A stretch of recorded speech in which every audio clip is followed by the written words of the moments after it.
Graça e paz. Hoje eu tava pensando assim, com qual roupa que eu vou?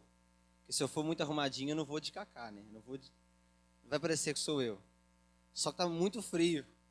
Aí o jeito foi vir mais arrumadinho, mas vocês não me estranham não, porque na Rússia não vão me ver tão arrumadinho assim não. Olha, pessoal, quem que veio na quarta-feira passada?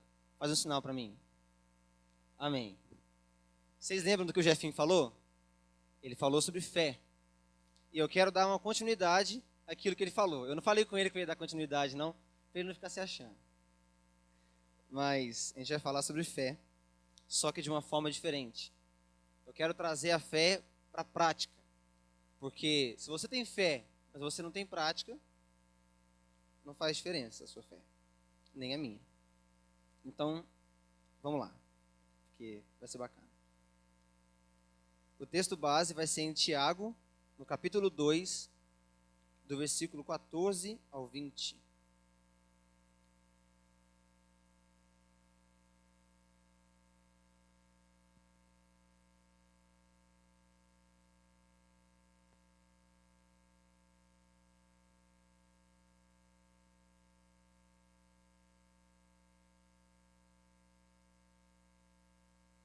Amém? Vamos lá, na minha versão é na NVI. Não sei se vai ser projetado aqui, mas se for, se tiver como projetar na NVI também, tem como, Nicolas? Show, porque aí não fica diferente. Vamos lá. Aqui tem um subtítulo que diz Fé e Obras. Vamos esperar mais um pouco. Pode ir? Vamos lá, versículo 14. De que adianta, meus irmãos, alguém dizer que tem fé se não tem obras? Acaso a fé pode salvá-lo? Se um irmão ou irmã estiver necessitando de roupas e do alimento de cada dia, e um de vocês lhe disser, vá em paz, aqueça-se e alimente-se até satisfazer-se, sem porém lhe dar nada, de que adianta isso? Assim também a fé por si só, se não for acompanhada de obras, está morta.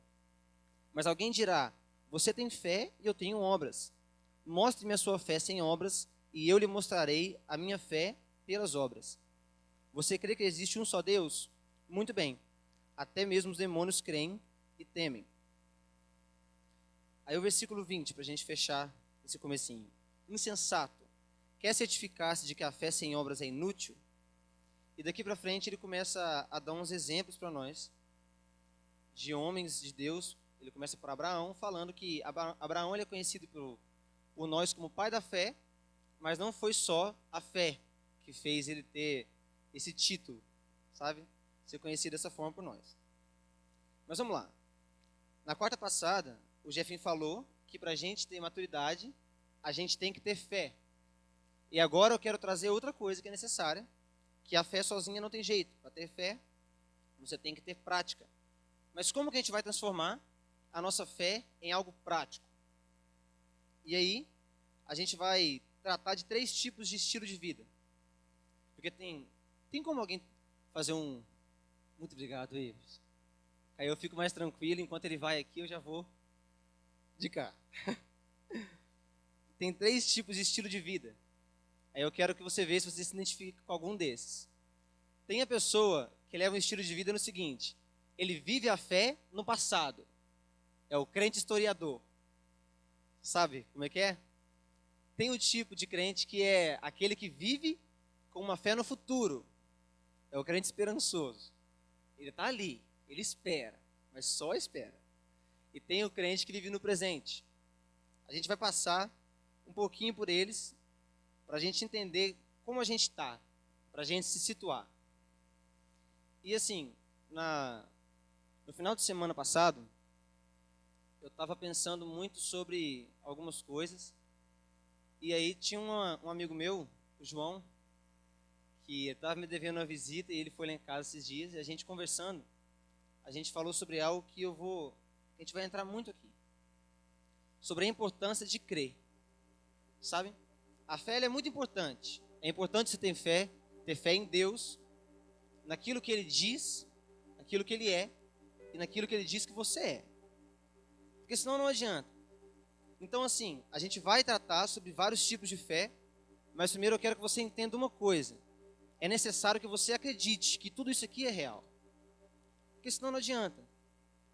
É necessário que você realmente coloque a cara para bater, que você pense, cara, isso aqui não é só uma historinha. Isso é real. Porque o que fez a minha vida mudar foi quando eu cheguei em casa e falei assim, olha, pai. E era engraçado falar pai, porque eu nunca fui de ter pai. Tem alguns jovens aqui que entendem o que eu estou falando. E quando eu orava, e eu falava pai, era muito engraçado, era estranho demais o som dessa palavra na minha boca. Era estranho ela sair de uma forma boa. Mas enfim, isso foi muito tirado por Deus e pela minha mãe. Mas vamos lá. Eu cheguei para Deus e falei, olha, não é possível que a vida que o Senhor tem para mim é uma vida de só vir na igreja, sentar e voltar. E toda aquela história. Será que o Senhor não cura mais? Será que o Senhor não faz como o Senhor fazia? O que aconteceu? Quem que amoleceu? A gente está tão devagar assim? A gente é tão mole assim? Eu não quero ser assim mais. Sabe? E essa semana foi uma semana bem estressante para mim. Eu acho que todo mundo entende o porquê, né? Tudo queria me tirar do foco. E isso não saiu da minha cabeça. E conversando com o João, eu falei com ele, cara, o que mudou a minha vida foi isso. A gente estava conversando sobre essa importância de crer, e o que mudou minha vida foi crer que isso é real, e que se é real, poderia ser real em mim. Então, é muito importante que você entenda a profundidade do que a gente vai abordar. Vamos para o primeiro tipo de crente, então. Tem o crente que vive a fé no passado. Ele é só Gênesis e João 1. Se você for conversar com esse cara, e ele realmente for uma pessoa assim, quer evangelizar alguém, ou que está falando sobre Jesus com você, ele vai falar só baseado em Gênesis e em João 1. Por quê? É Deus fez, Deus era, Deus foi. É pessoas que vivem um Deus que curou, um Deus que amou. Isso é bacana. Mas ele parou? Sabe? É umas pessoas que vivem com a fé em algo que já passou. E já passou há um bom tempo. O problema disso é que elas vivem sem expectativa nenhuma. Elas vivem contando para as pessoas uma história de um Jesus que foi bacana. Deixa eu te contar uma coisa. Eu já conversei com algumas pessoas que uns são e outros eram ateus. E eles acreditam que houve um homem muito bacana. Que teve um cara que foi massa. Que foi Jesus. Então, se você é o crente historiador, você não tem nenhuma diferença para ele. É ruim pensar isso? É ruim. Mas é necessário. Porque tenta ver se você se encaixa com isso. Eu creio que não. Espero que não. Mas é o tipo de pessoa que crê que Jesus, ele fez tudo aquilo que foi dito aqui. E quando chega na ceia e o pastor fala do preço ter sido pago, ele realmente acredita que o preço foi pago. E o que Jesus fez foi ótimo. Mas ficou para trás. A vida dele não mostra isso. Porque ele não vê uma aplicação prática. Beleza, Jesus curou. Jesus tirou seus pecados. E aí? O que isso mudou na sua vida? O que isso fez? A sua fé nesse Jesus que curou, que amou, que salvou, mudou o quê? É necessário que mude alguma coisa. Tem o crente também que vive com a fé no futuro. É o crente Apocalipse. Ele só fala, olha, Jesus vai voltar. Eu chamo esse crente de crente apelão. Porque quando ele vai evangelizar, ele fala, ó, se Jesus voltar hoje, você vai para onde? Hein, pastor? Então, assim, ele chega e está sempre nessa. E se ele vier? E se ele voltar? Sempre jogando lá no futuro. Sempre jogando lá para o futuro. E tem um outro tipo desse mesmo crente, que é aquele que vive esperando. Deus vai me abençoar. Eu vou chegar no nível mais profundo. Um dia, ele me prometeu. É o crente firme nas promessas do Senhor, só que de um jeito muito errado. Deus falou. Deus disse que vai fazer. Ele disse que eu vou ser. Então eu vou sentar e vou esperar. Isso não rola. Ou então, o Ale, uma vez ele me deu um presente do Nelson, do Eu Escolhi Esperar. Esse é o tipo de cara eu escolhi esperar. Ele só escolheu esperar. A vida dele em Jesus, a fé dele só faz ele esperar. Mas tem o crente que tem a fé no presente. E esse tipo de crente é um pouco mais potente. Ele gera umas mudanças mais radicais onde ele está. Ele é o tipo de crente que, se ele for pregar e a vida dele estiver baseada em algum texto, vai ser em Atos. Sabe? Atos fala de pessoas que fizeram depois de Jesus já ter morrido, já ter ressuscitado. De pessoas que chegavam e mostravam: Jesus vive. Não é Jesus viveu, não é Jesus viverá. Jesus vive. Esse tipo de pessoa é o tipo de pessoa que entende que a fé, ela é prática. Ele chega no enfermo e ele entende que Deus cura, então ele ora. E sabe o que acontece? Deus cura. Oh, incrível. Eu fico triste porque tem muita gente que, assim como eu, minha vida toda, vem na igreja direto. Minha vida toda não, né? Grande parte. De outubro de 2016 para cá, não mais. Acredita que Jesus só cura se o pastor orar. Ou que Jesus só cura se for o super cristão. Se ele tiver pelo menos uns 80 dias, assim, somados de jejum. Se somar. Porque 80 dias corridos, não dá. Ele tem que ter muitas horas de oração no HD dele. Ele tem que saber a Bíblia bastante. Aí a oração dele vai ser atendida. Mas não é assim que acontece. Então, assim, o que a gente tem que fazer para a gente trazer uma aplicação mais prática? Pensa que aqui nós temos a divisão do tempo. O passado, deixa eu tirar essa coisinha. O passado, o presente e o futuro. Amém? Vocês estão comigo? Vocês estão muito quietos. Quem for tiver um pouquinho menos de vergonha, fala um amém de vez em quando, só para eu sentir que você está me ouvindo. Aí, glória a Deus. Obrigado, Léo. Então nós temos o passado, o presente e o futuro. E nós queremos viver o tempo de Deus, amém? Todo mundo aqui sabe o que é um cronômetro? Quem não sabe? Opa! Brincadeira. Então, quem não sabe o que é um cronômetro, é uma coisinha que você solta o tempo assim e faz a contagem. O tempo, a nossa linha do tempo, ela é dividida nessas 3 partes e a gente chama ela de cronos. Lembra de cronômetro? Para quem gosta de mitologia, que nem eu sempre gostei, tem um Deus com D minúsculo, para ninguém escandalizar, da mitologia grega, que é o Deus do tempo, que é o Cronos. E eu sempre lembrava assim. Só que o tempo de Deus é o tempo que a gente quer viver. Amém? O tempo de Deus, ele tem outro nome. O Kairos. Fala comigo. Kairos. Amém. O Kairos, ele é um pouco diferente. Para a gente viver esse tempo de Deus, a gente não tem que ser o crente do passado, nem o crente do futuro, e olha só, nem o crente do presente. Porque no Kairos não tem separação. Se você for pensar um pouco comigo, vamos só em uns textos mais conhecidos.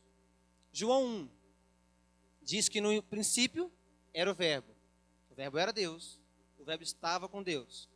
Então, no princípio ele já estava lá, ele era o próprio começo, tudo veio dele. A gente vem em Romanos que diz que porque dele, por ele, para ele são todas as coisas. Tudo vem dele, tudo volta para ele.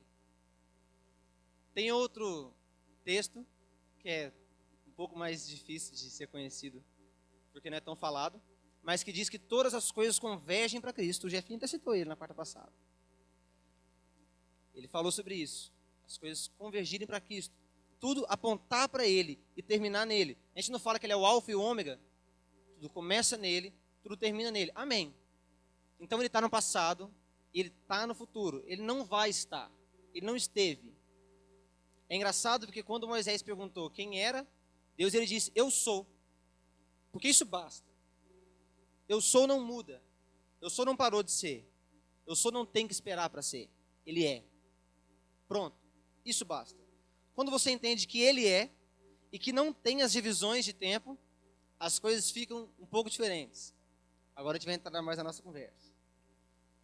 eu e o João estávamos conversando e aí ele falou comigo uma coisa que ele queria muito fazer para alcançar um nível mais profundo em Deus. E aí eu falei com ele assim, cara, eu sempre fui assim, desde que eu conheci Jesus, sabe? Eu queria muito fazer umas coisas para me desembolar assim, para me fazer, sei lá, o que me rasgasse, que me despertasse, me acordasse, me fizesse mais profundo, me fizesse ser um pouco mais parecido com Pedro, depois de ter negado. Antes não precisava ser tão parecido. Mas o Pedro depois de ter conhecido Jesus na praia. Esse Pedro. O Pedro que entendeu a graça como nunca. Esse Pedro. Sabe, eu queria ser assim. Ainda quero. E todas as experiências que eu tive com Deus que foram realmente marcantes para mim. Você já passou por alguma coisa com Deus? Seja o retiro, seja o que for. Que você pensou assim, cara, eu acho que eu subi um degrauzinho a mais. Já? Você pensou assim, eu acho que eu estou um pouco mais maduro. Estou um pouco mais próximo de Jesus. Você já sentiu algo assim? Amém? Amém? Pois então, eu tive algumas experiências que me fizeram sentir assim também. Vou contar algumas delas, bem rápido. A primeira vez que eu orei, alguém foi curado. Eu pensei, nossa, agora eu estou mais crente. Nossa, agora eu tô... O Ali não aguenta, né? Agora eu tô... Nossa, agora eu tô estourando. Agora eu vou passar na rua e é chute na cabeça do diabo mesmo. E eu fiquei louco. E aí depois isso começou a ser muito frequente. E com coisas cada vez maiores. Eu pensava, meu Deus, daqui a pouco vai chegar um morto aqui, eu vou orar e ele vai ressuscitar. Esse é meu sonho, isso vai acontecer. Nossa, no dia que isso acontecer, eu acho que eu vou ficar mais doido que o cara. Ele vai levantar e falar, meu Deus. Eu vou falar, meu Deus. Eu vou abraçar ele e falar, cara, você entende o que aconteceu? Porque acontecia antes, por que não vai acontecer? O que Pedro tinha é exatamente o que eu tenho. O que Jesus tinha é exatamente o que eu tenho. Exatamente o que você tem, é o mesmo Espírito. E aí tiveram algumas experiências. A experiência que me fez ficar mais pensando assim, agora eu rompi. Recentemente, foi depois do último retiro masculino. Porque na semana depois, eu estava muito intenso, sabe? Muito, muito, muito, muito. Desse retiro desse ano. Porque assim, lá no meu trabalho, a galera é bem crente. Graças a Deus por isso. Só que assim, eram todo mundo que eu conversava no telefone, todo mundo que eu topava na rua, era só sobre Jesus. Estava sempre gerando algo muito grande e muito instantâneo, eu via na hora. E eu pensei, meu Deus, o que aconteceu? Aí durante aquela semana teve uma hora que eu fui embora, e quando eu cheguei no serviço assim, eu olhei para o espelho da copa da minha casa, e falei, pai, o que está acontecendo? Está tudo tão mais intenso. E eu não estou orando mais. Eu não estou lendo mais. Ele falou assim, Cacá, você resolveu acreditar naquilo que eu digo sobre você. O que aconteceu é que você resolveu acreditar naquilo que eu falei a seu respeito. Todas as vezes, para pensar, todas as vezes que você é usado por Deus em algo, todas, sem exceção, são momentos que você esquece o que você vê no espelho. E você só lembra do que ele vê. Sabe? Se eu estou aqui sentado, Deus me usa para curar alguém, naquele momento eu não penso assim, mas eu sou tão isso, eu sou tão aquilo. Eu só penso, cara, ele é, e eu vou. Sabe? Na hora que eu venho ministrar louvor, seja aqui, seja na célula, todas as vezes eu fecho o olho e eu não lembro de quem eu sou. Por aquilo que eu vejo no espelho, eu lembro de quem ele é. E se eu lembro de quem ele é, eu lembro do que ele diz sobre mim. Aí eu entendo quem eu sou. Então, assim, como a gente faz para a gente acreditar nisso de verdade e entrar nesse tempo de Deus, onde não tem divisórias, aonde Deus é o cara que está no futuro, que está no passado e que está no presente? Você precisa começar a acreditar, como crente do passado, que Jesus veio, que Jesus ele fez e aconteceu. Ele foi o marco, ele foi o assunto da época, mas ele foi um pouco mais do que isso. Você tem que acreditar que ele realmente foi diferente. Porque profeta bom teve vários. E os judeus acreditam que Jesus foi um profeta bom, um profeta massa. Mas não passa muito daí. Para nós tem que passar. Então você tem que acreditar naquilo que ele já fez. E acreditar de uma forma que mude tudo. De uma forma que quando você anda na rua, você pensa assim, cara, Jesus viveu, morreu e ressuscitou. Isso muda tudo. Eu tenho muita vontade de fazer uma coisa que minha mãe não deixa eu fazer. E por isso eu não faço. Eu tenho muita vontade de se eu pudesse, eu marcava com ferro quente, assim. Eu queria poder tatuar em mim, ele vive. Só isso. Só isso. Porque toda vez que eu olhar para aquilo, eu queria, se eu tivesse óculos, eu queria escrever por dentro dele, assim. Onde eu olhava, estava escrito, ele vive, arranhado, assim, por dentro. Porque quando eu entendo que ele vive, tudo muda. Sabe? Então, isso traz uma aplicação pessoal. E de agora, você traz a fé para o seu tempo, daquilo que ele fez. Ele veio, todo mundo acredita que Jesus veio. Todo mundo acredita que ele morreu. E ele foi torturado. Ele não só teve a pior morte da época. A pior morte da época era a morte de cruz, mas não envolvia tortura. Ele morreu a morte de cruz com tortura. Pastor, se estiver falando alguma coisa teologicamente errada, você me fala depois. Agora não. Entende? Teve uma tortura ali. Porque ele pagou o preço pelo pior dos piores. Eu não quero que você pense assim. Cara, eu costumava pensar assim. Eu não quero que você pense assim também. Cara, então ele pagou o preço pelo pior dos piores. Deixa eu pensar, quem seria o pior dos piores? Um estuprador. Uma pessoa que estuprou e matou várias pessoas. Será que seria essa pessoa? Um assassino a sangue frio. Pensa no crime que você acha pior. Eu pensava, caraca, esse cara seria condenado à morte de cruz. E Jesus foi além. Porque ele levou a morte desse cara também. Aí, com o Roland, eu aprendi que o pior cara não é esse cara, o pior cara sou eu. Isso não me faz ser miserável. Isso me faz ser grato. Porque só eu sei as coisas que passam na minha cabeça. Só eu sei quantas vezes eu vivi uma vida como se Jesus não vivesse. Você já fez isso? Andou na rua, foi trabalhar, foi para sua casa, deitou e dormiu, como se Jesus não vivesse? Aquilo não fez diferença nenhuma. Aquele dia, se você não fosse cristão, nada teria mudado. Esse não é o tipo de vida que a gente tem que ter. Essa não é a fé no passado que a gente tem que ter. A nossa fé no passado é que ele fez, e isso basta. Quando você entende que ele fez, quando você entende o Deus do Kairos, que aquele passado, ele é real agora, ele gerou algo para mim agora, você entende que você não tem que ser perdoado, você é. Você é perdoado. E se você errar, você é perdoado. E se você vacilar, você é perdoado. Você não vai ser, você é. Porque pensa comigo, eu falei isso na EBD dos adolescentes, só quem foi que vai lembrar. Quando Jesus estava na cruz, todo mundo que já viu Paixão de Cristo? Todo mundo já viu? Ou então algum filme de Jesus? Não é possível que nunca viu nenhum. Eu espero que todo mundo tenha lido isso na Bíblia, mas sei lá, né? Vai que tem uma pessoa muito nova aqui. No finalzinho, quando ele estava na cruz, ele falou assim, lembra comigo? Ele falou, pai, está quase pronto.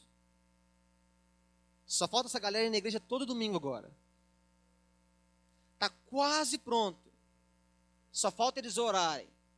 Está quase pronto. Só falta eles jejuarem. Está quase pronto. Ele falou isso? Não. Ele falou, está consumado. Está pronto. Acabou. E Isaías, ele lembra a gente muito bem disso. Quando ele diz que pelos machucados dele, nós fomos sarados. Pelas pisaduras dele, ele já foi machucado. Foi. Eu sou perdoado porque ele não foi por aquela galera. Ele sofreu. Lembra da oração dele? Por que me abandonaste? É porque ele estava com o meu pecado, com o seu pecado. O abandono que era nosso está nele. E o perdão, e a graça, e a justiça que é dele está em mim. Está em você. Então eu quero que você entenda. Qual é a sua fé no passado? Jesus já fez, então eu já sou perdoado. Ele já morreu, eu não tenho que morrer mais. Olha só, Eu estava conversando com o João e falando sobre essa quebra de tempo. Eu falei com ele, falei, João, teve um dia que eu cheguei e eu falei assim, Jesus, eu tenho que jejuar, cara. Eu vou ministrar daqui uns dias, eu tenho que fazer um jejum, sabe?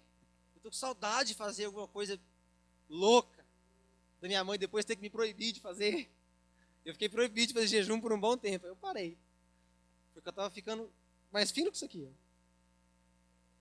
Eu estava horrível de feio. Mas Deus é bom, Deus estava fazendo. E eu achava que era porque eu estava jejuando, mas não é. Aí nesse dia eu pensei assim, cara, eu tenho que fazer, e eu não conseguia de jeito nenhum. O dia foi passando, foi ficando muito cheio, e eu não conseguia parar e focar. Aí ele falou comigo assim, Kaká, você quer ter mais jejum no seu histórico, no seu currículo? Deixa eu te contar uma coisa. Eu fiz 40 dias e 40 noites de jejum. E eu te entreguei o meu currículo. Quando você chegar para Deus, chega com a ousadia de quem tem 40 dias e 40 noites de jejum na história. Porque a minha história é sua. Você entende isso? Fala um amém comigo, por favor. Isso aqui eu quero muito que você fale amém. Eu quero muito que você entenda isso. Que você não tem que jejuar para chegar no nível mais profundo. O que eu e o João estava conversando é sobre ir para um lugar que é referência de adoração. Para aprender um pouco mais. A minha referência de adoração está ali. Então é só sentar naquele piano ali. E quebrar isso aqui depois. É só eu ficar perto do Iverson uma meia hora. As minhas referências estão aqui. E o que é engraçado é que eu não preciso delas. Porque a maior referência vive dentro de mim. É isso que em 1 João fala, que nós temos o Espírito Santo que nos ensina todas as coisas. Então eu quero que você entenda isso. Eu tenho que orar mais. Que isso não seja não é que você não tem, não é que a gente não tem, é bom. A gente tem, é ótimo a gente fazer isso. Mas não tem que te gerar peso. O que eu mais ouço no mundo é sobre descanso. Sexta-feira, só o pastor Isaac escapou de mim. Eu conversei com todo pastor que estava aqui dentro. E todos falaram comigo a mesma coisa. Você tem que descansar, filho. O Roland, quando eu estou muito atribulado, eu até desvio dele. Porque eu sei que ele ia falar isso comigo. Você está descansando? Eu já penso, meu Deus. Tive uma conversa com o pastor Robson uma vez, e ele falou assim, Kaká, você tem que descansar. Aí eu chorando, falei, pastor, você está me pedindo para viver um evangelho irresponsável? Ele falou, não. Estou te pedindo para você viver o evangelho de Cristo. Aí eu falei, meu Deus. Então assim, saia daqui entendendo hoje que você não tem que orar mais para você ter um histórico maior. Porque Jesus orou muito. E você tem um histórico dele. Vamos pensar no futuro. Como a gente vai trazer essa aplicação pessoal, entender o Kairos, trazendo a fé no futuro também, porque ele também é o futuro. Quando você entende que ele vai vir para te buscar.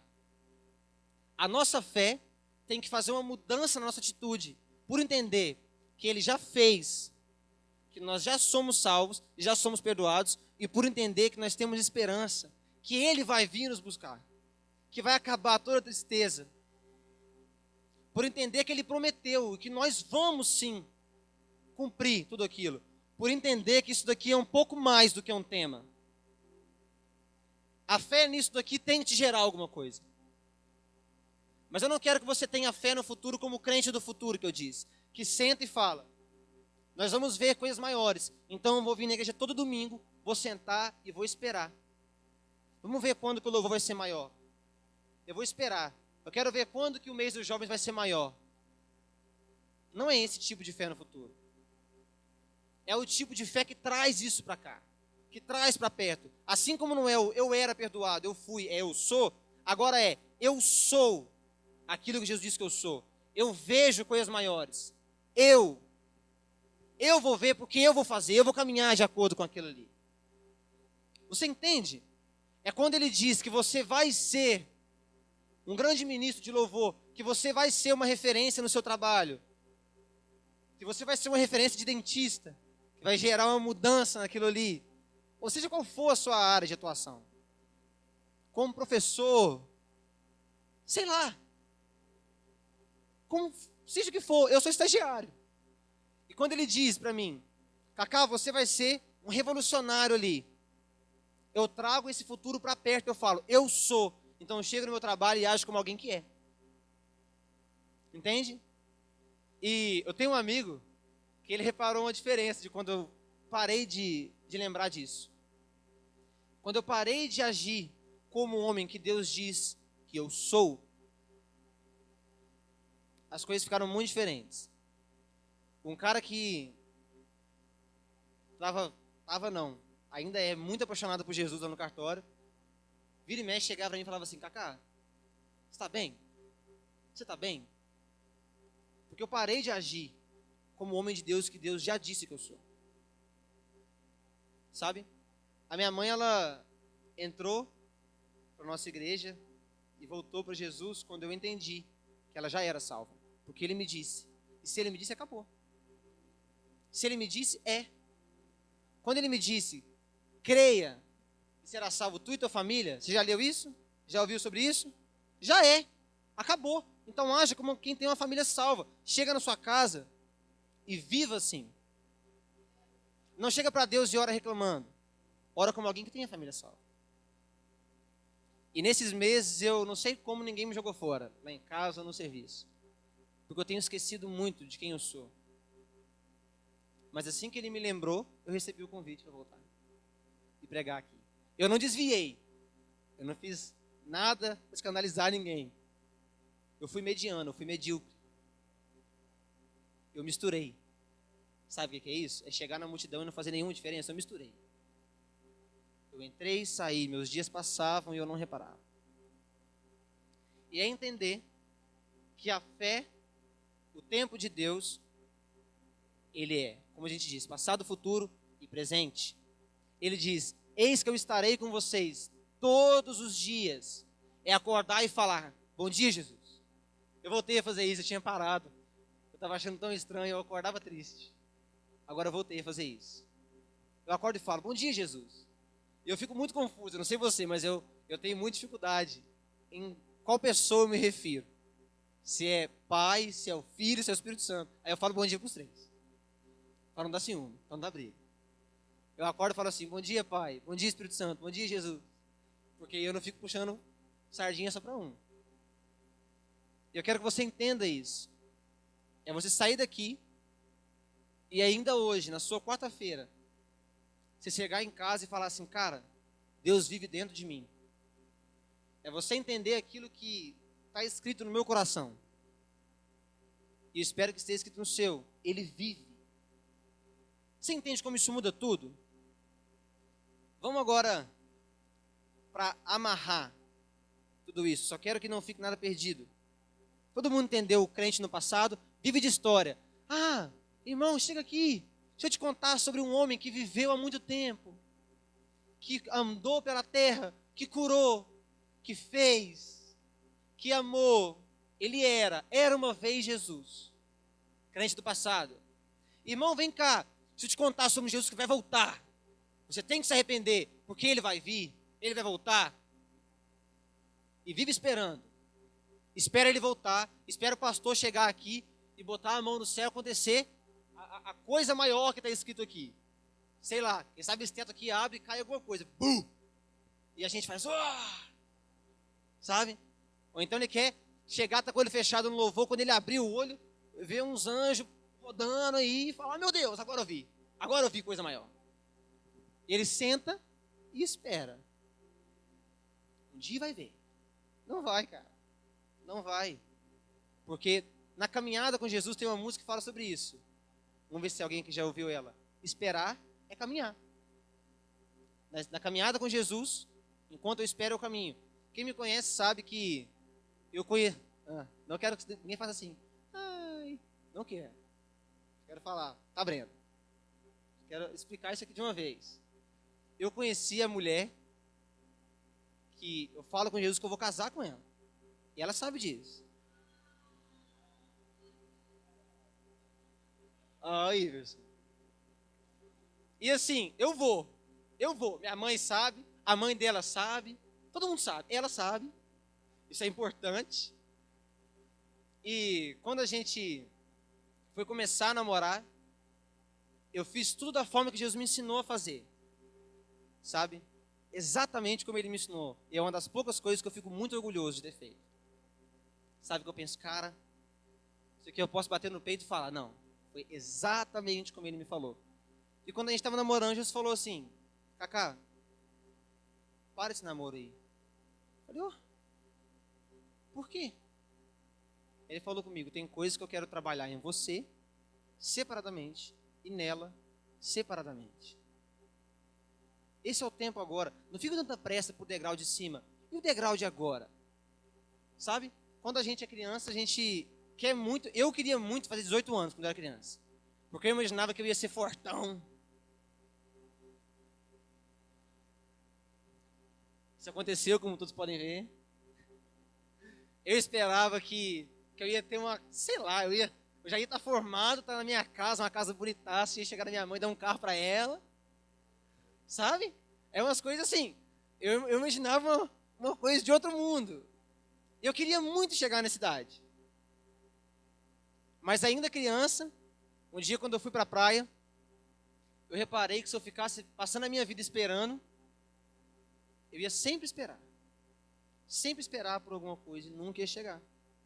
Porque quando eu fui na praia, né? Dessa vez que eu fui na praia, eu estava gordinho. Aí eu falei, não, quando a gente voltar aqui e eu estiver magro, eu vou aproveitar essa praia. Fui embora. Fiquei lá só com camisa.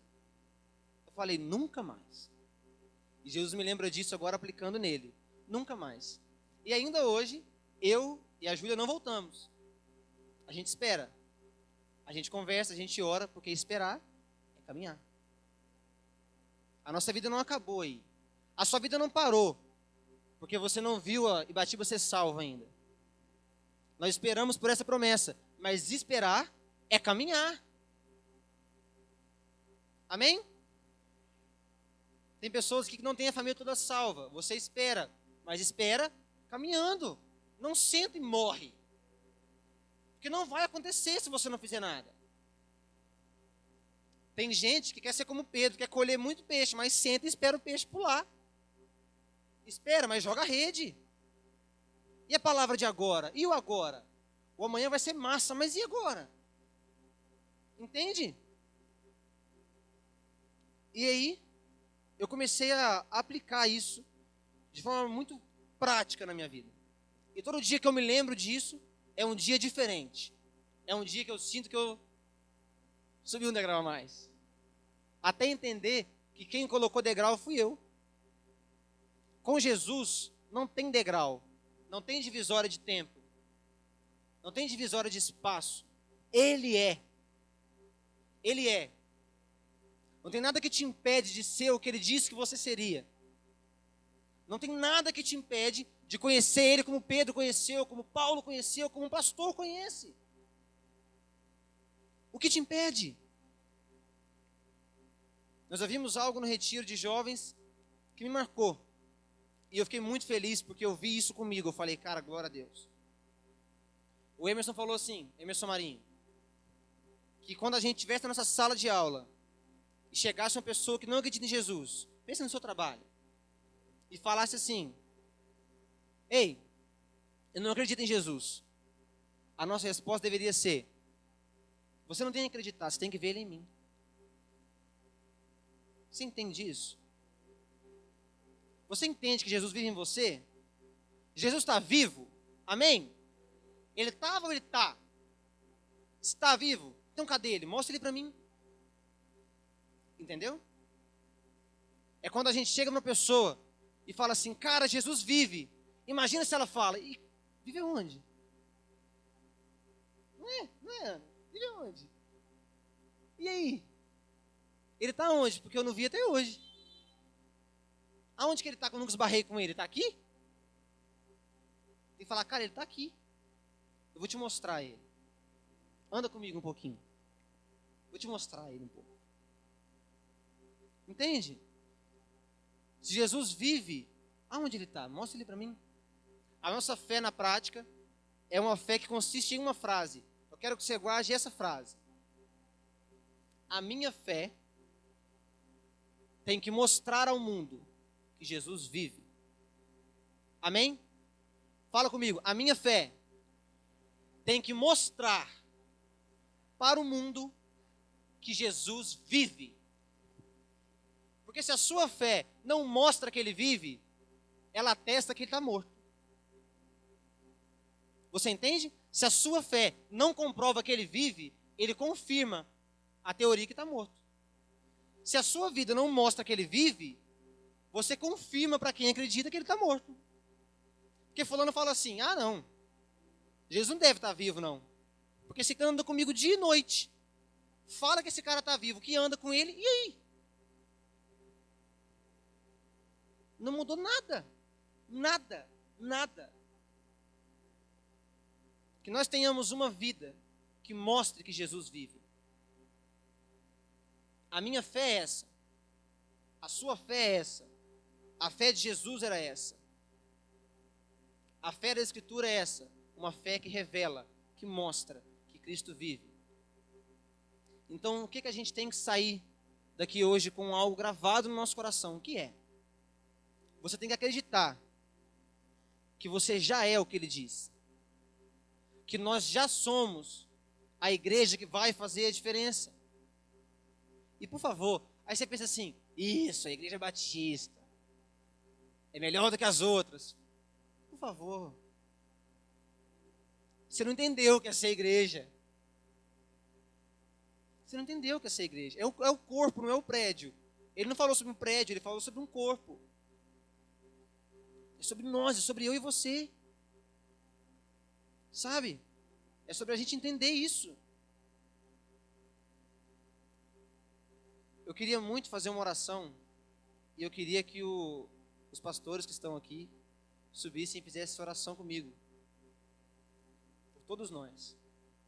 E eles como nossos líderes. E essa oração vai ser em uma direção. Vai ser, Pai, que eu saia daqui acreditando que eu sou tudo aquilo que Jesus diz que eu sou. Eu sou perdoado, eu sou amado, eu sou empoderado, eu tenho poder para curar. Porque ele disse, vocês farão as coisas que eu faço. E coisas maiores. Mas eu não tenho porque eu sou, eu tenho porque ele é. Não porque ele era, não porque ele vai ser, porque ele é. E porque ele é, porque ele está vivo. Nenhuma tristeza pode me parar. Eu quero que você feche os olhos e pense uma coisa rapidinho comigo. Feche o olho, por favor. Muito rápido, muito rápido. Não se preocupe, não vai demorar. Você consegue imaginar a igreja, o tempo onde a gente está, mesmo com os olhos fechados? Então pensa nesse tempo.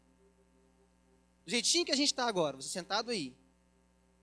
Se você visse Jesus passando na sua frente, qual seria a atitude certa? O que você gostaria de fazer? Imagine que ele está passando aí agora. O certo seria você chorar. Você fala, Jesus, espera aí, eu vou fazer um jejum. Espera um pouco, deixa eu orar um pouco. Aí você ora. Agora eu vou. O certo seria o quê? Teve um culto que eu vim. E eu falei, Jesus, eu quero muito chorar, cara. Eu estou com um choro preso dentro de mim. Aí ele falou, Cacá, eu estou vivo. E se eu estou vivo, que tristeza pode te afligir?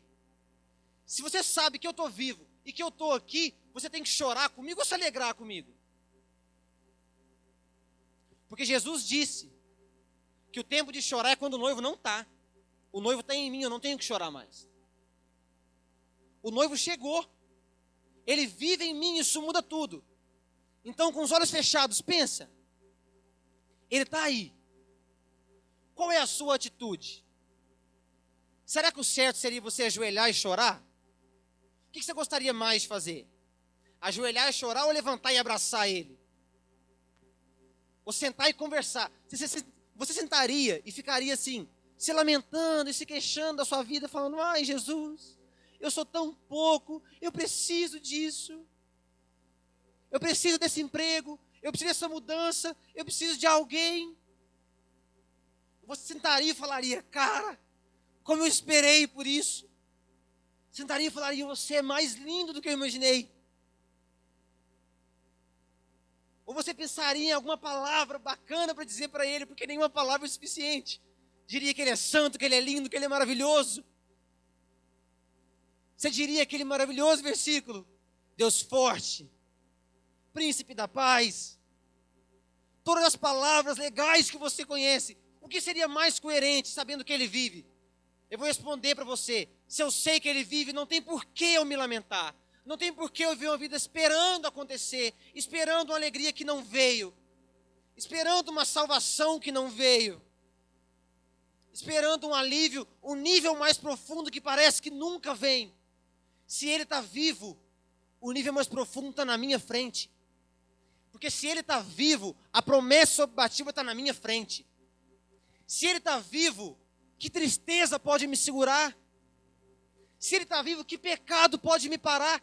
Se nenhum pecado parou Jesus, se nem a morte parou esse cara, se ele vive, o que pode me parar? Você está entendendo o que eu estou falando? Não precisa abrir os olhos e falar assim. Eu só quero muito que você entenda.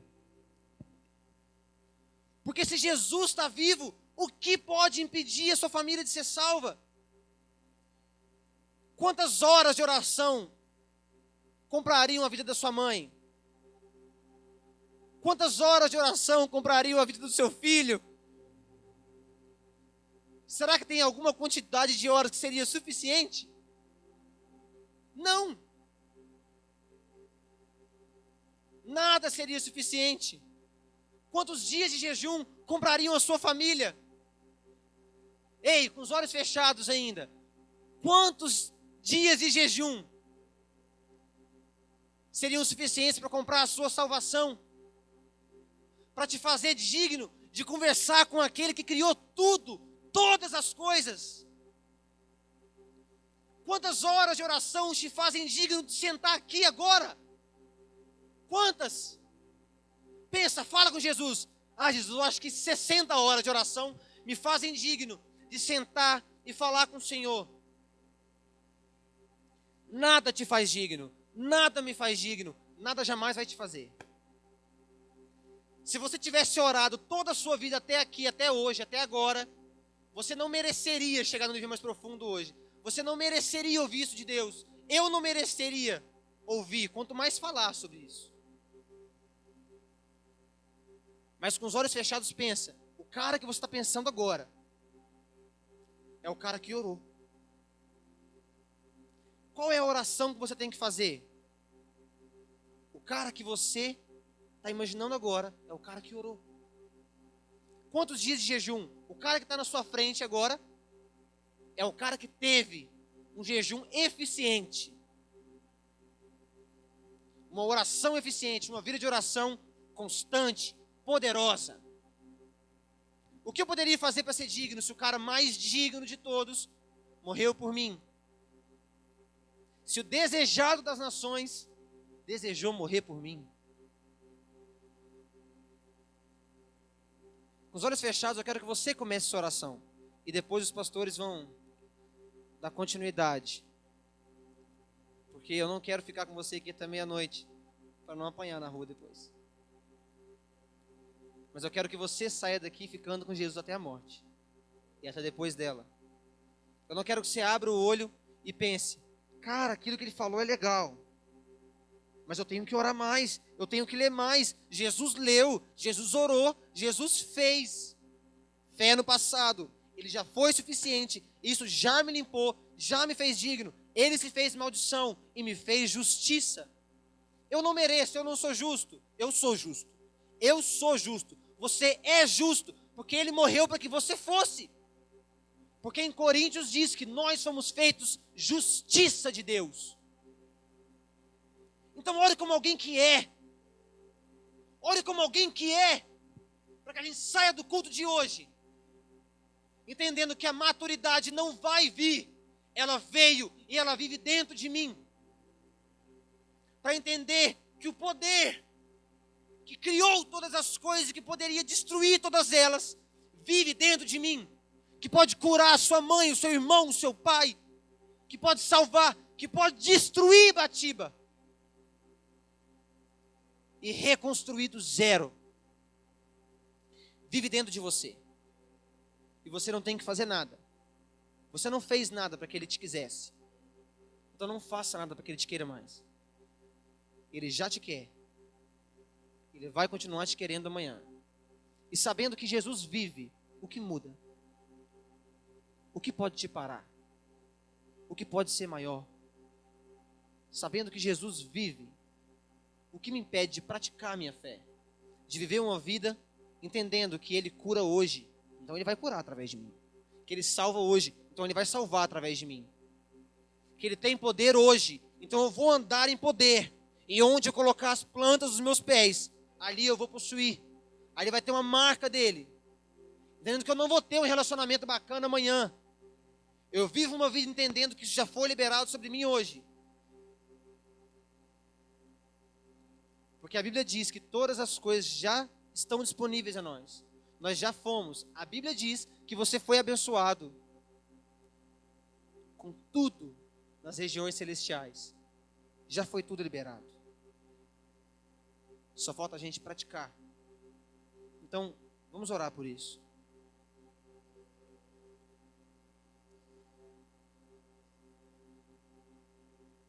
O Espírito Santo de Deus,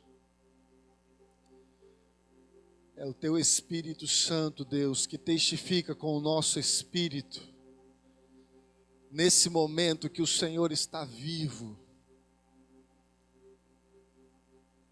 E o fato do Senhor estar vivo,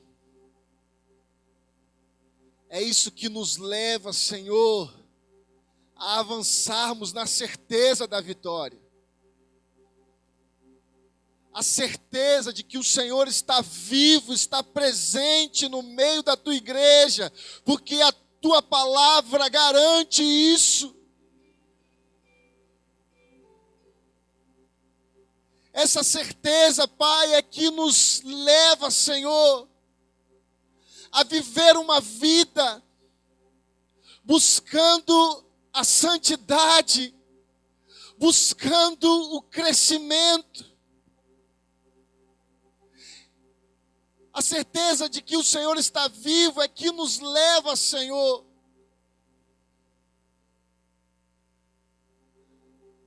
a pregar a Tua palavra.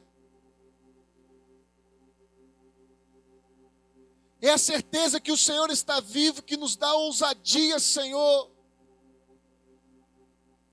de orar pelos enfermos, de profetizar, Senhor, que a nossa cidade é do Senhor Jesus. É a certeza que o Senhor está vivo.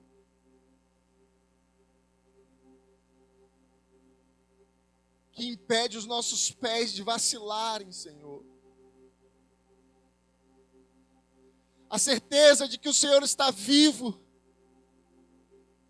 é o que nos leva a entender que somos perdoados das falhas que cometemos e também das falhas que iremos cometer, já somos perdoados.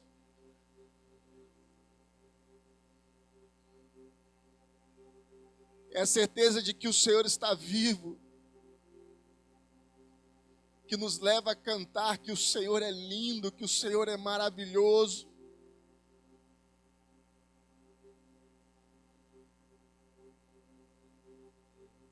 É o que move a nossa vida. É o que nos movimenta, é o que movimenta a sua igreja, porque nada é feito pelas nossas próprias forças, nada é feito por aquilo que sabemos, por aquilo que aprendemos, tudo é feito pelo Senhor. É o Senhor agindo em nós, é o Senhor vivendo em nós que as coisas acontecem.